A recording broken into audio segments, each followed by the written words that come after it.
Assalamualaikum warahmatullahi wabarakatuh. Perkenalkan, nama saya Brenda Febrina Justriadi. Pada kesempatan kali ini saya akan mempresentasikan berbagai hal yang berkaitan dengan Pulau Mas Popaya Raja, baik lokasinya, permasalahan, dan solusi dari permasalahan tersebut. Cagar alam Mas Popaya Raja sendiri terdiri atas dua blok. Yang pertama blok religi, terdiri atas Pulau Mas, dan blok perlindungan, yakni Pulau Popaya dan juga Pulau Raja.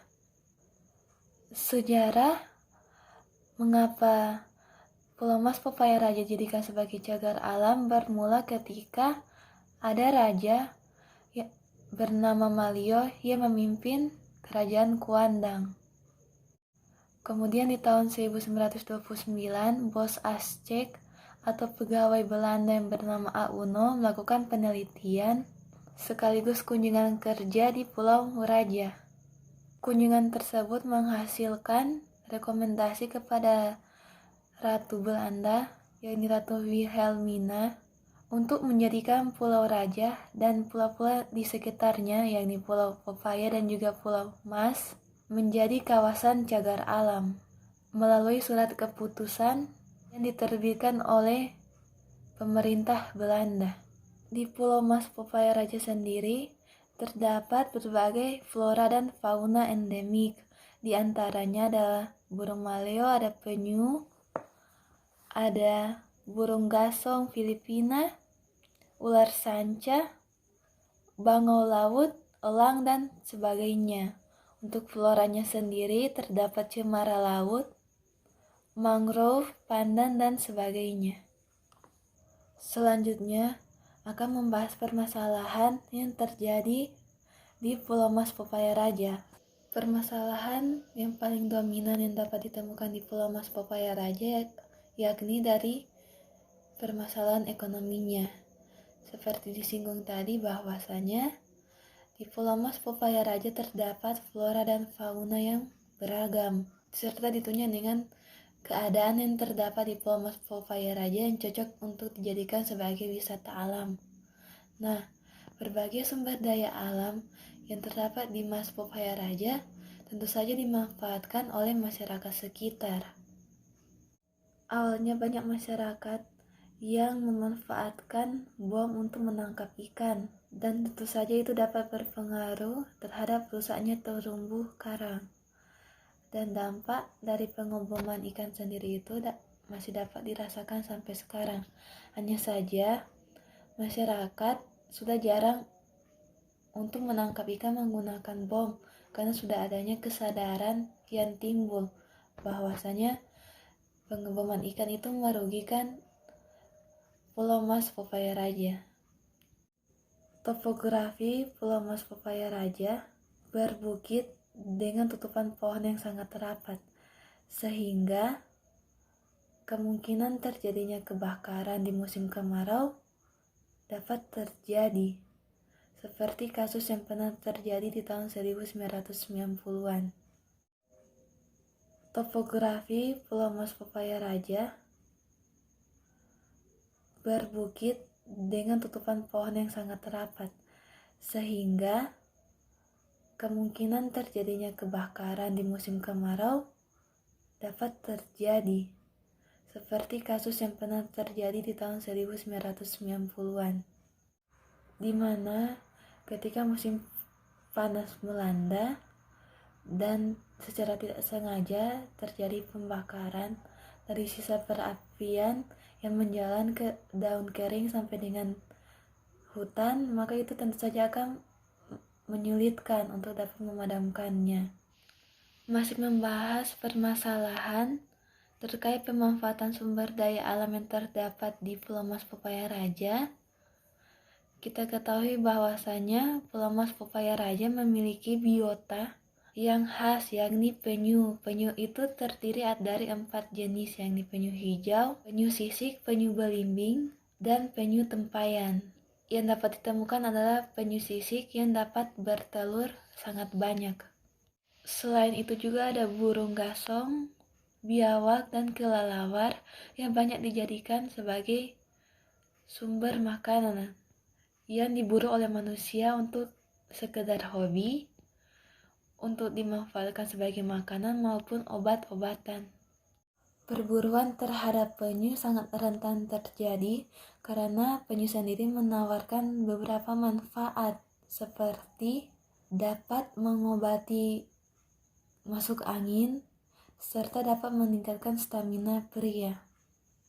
Nasib yang sama juga dialami oleh spesies burung gosang yang ada di Pulau Mas Papaya Raja, di mana berkembang mitos bahwasannya ketika mengambil kaki dan kepala burung ini, maka akan mampu mengendalikan bencana alam seperti tanah longsor.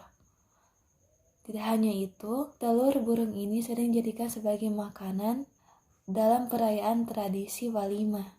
Sama seperti permasalahan yang tadi, di kalangan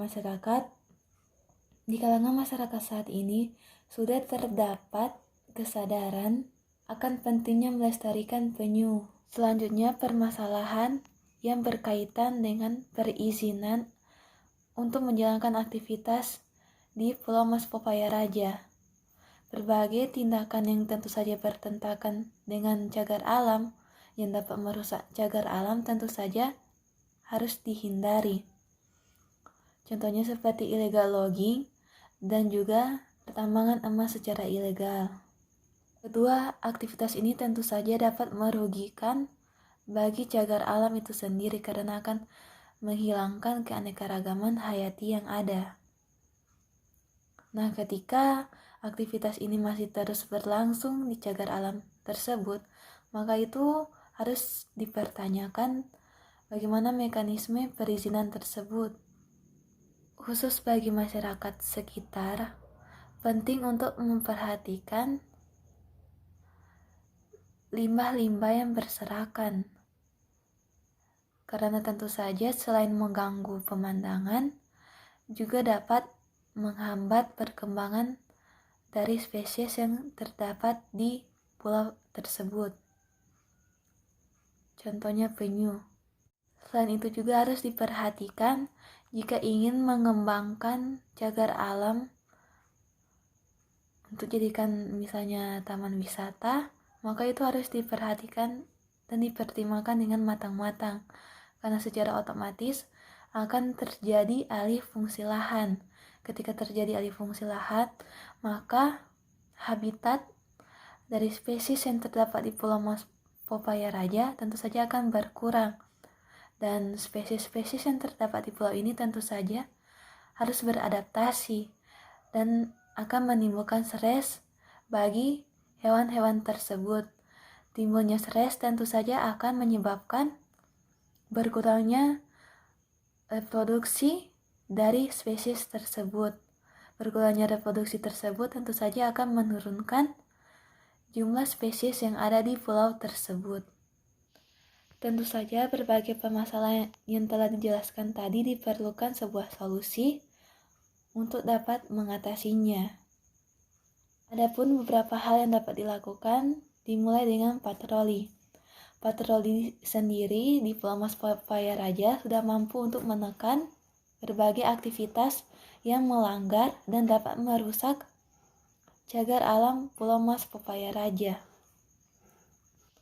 Selain itu juga diperlukan komunikasi dan sinergi yang kuat antara pemerintah, pengelola seperti BKSDA, dan juga masyarakat agar tidak terjadi bentrok kepentingan baik antara pemerintah, BKSDA, dan juga masyarakat. Selain itu, penting dilakukan sosialisasi terkait cagar alam Pulau Mas Papaya Raja disertai dengan kegiatan pemulihan ekosistem, sehingga tidak hanya pengetahuan saja bertambah tetapi juga realisasi dari apa yang telah diketahui. Solusi selanjutnya yakni terkait penangkaran penyu dan relokasi telur penyu yang dapat menjamin kelangsungan hidup dari penyu tersebut, karena penyu sendiri menjadi ikon di Pulau Mas Papaya Raja. Paling penting lagi terkait dengan harus adanya perlindungan dan penegakan hukum yang jelas terkait berbagai aktivitas yang dapat dilakukan di cagar alam.